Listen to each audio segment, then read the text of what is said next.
Hello, Long and Triple community.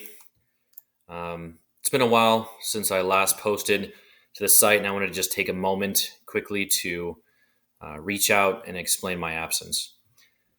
When the COVID 19 epidemic hit, I knew it wouldn't be a matter of just days or weeks before we returned, but I wasn't ready for the length of this departure from track.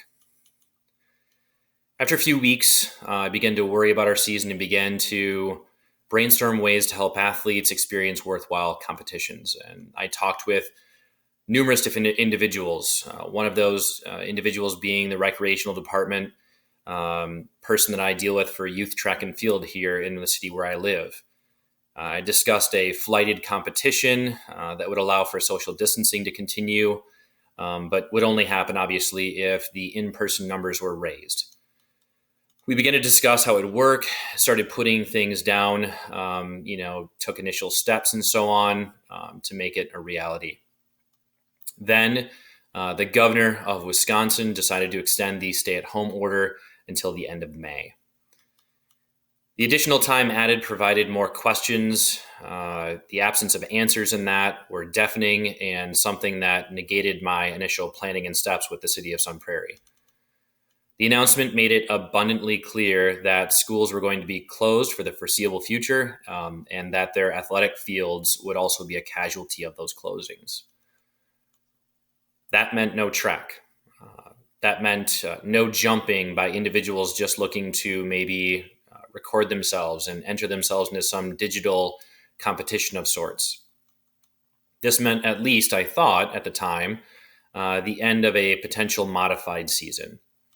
Then, about a week or two later, the sports authority here in Wisconsin, the WIAA, announced that districts could have a modified 30-day season that would allow for athletes, especially seniors, to compete starting in July.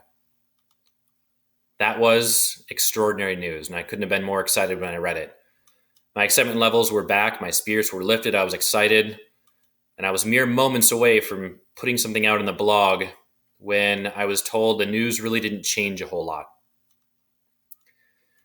Many school districts quickly responded with decisions that disallowed the modified season as they wanted to keep individuals off of their grounds. Most likely, this was due to legal reasons and general health reasons as well. I was told to put things on hold and to wait for more information from our conference and from our athletic director here in our district.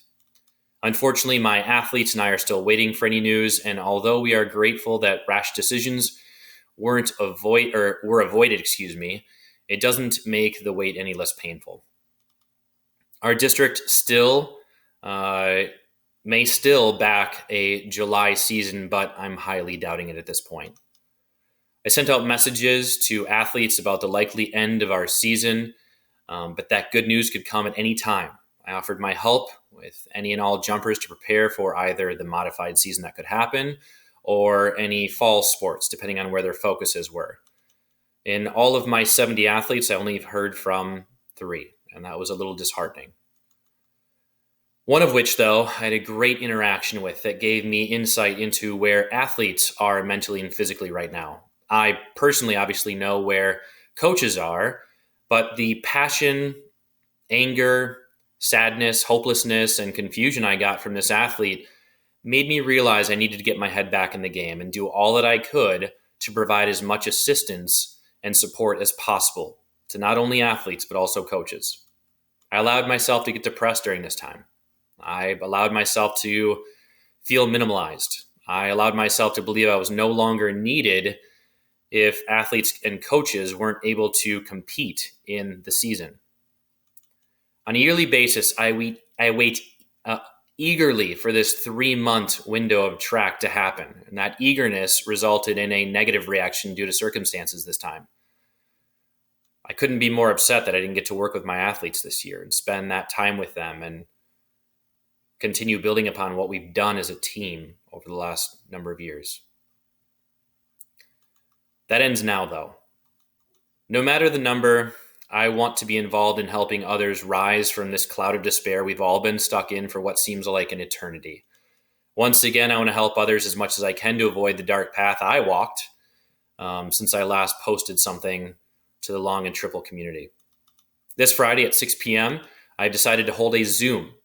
It will be for coaches and athletes, whomever wants to come. You can come ask questions, share insights, vent if you want to. And I just want us to get together and start fully supporting one another. This will be free, as I feel many coaches have tried to financially, prosper from this time with the videos they've put out there. Some of which I think are understandable why, because they're some of the leaders in our field, but I still feel as though there are individuals out there using this for gain instead of spreading the wealth of information.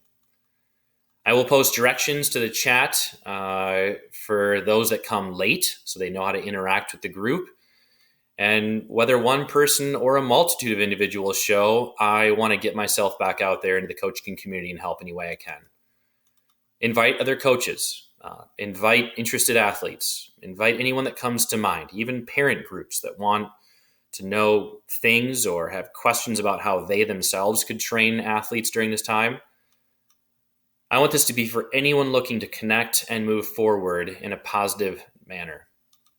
I feel like we should have separate Zoom sessions for athletes and coaches, but to be fully honest, I'm not sure how this will flesh out. So for right now, I'm just going to invite that everyone come.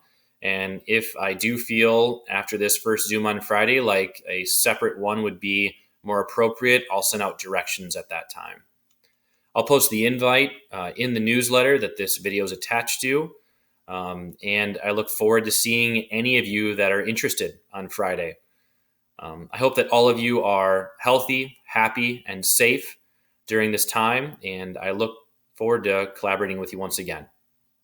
Take care.